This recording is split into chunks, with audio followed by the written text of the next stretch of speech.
When we look at a deck, we're looking for three primary things. Number one, how is it attached to the house?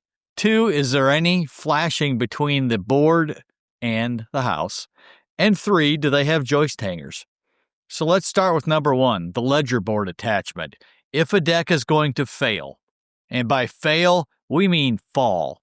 And if you have a deck that's 8 feet off the ground and it falls, that's a significant problem.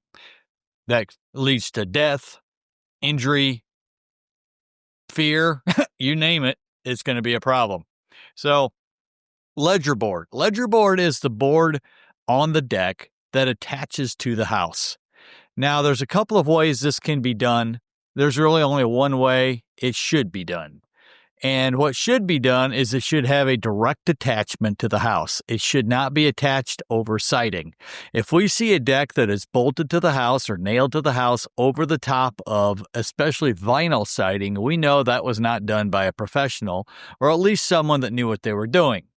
And so you want the ledger board to have no gap between the structure of the house, which would likely be the OSB sheeting on it, and the ledger board. In other words, we don't want anything in between there. We want a tight fit.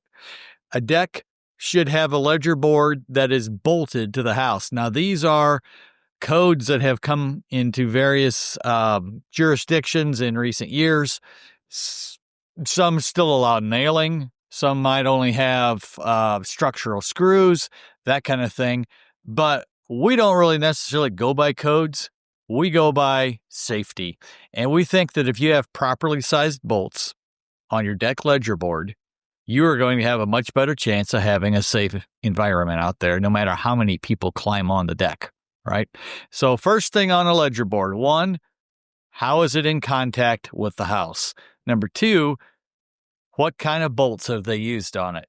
At the very least, they should alternate having a bolt between high on the ledger board and low on the ledger board, and at least every other joist bay. And that's a way to ensure you got proper strength along the span of it. What we don't want to see is bolts at the same exact heights between each joist bay, because what that can do over time is crack that ledger board.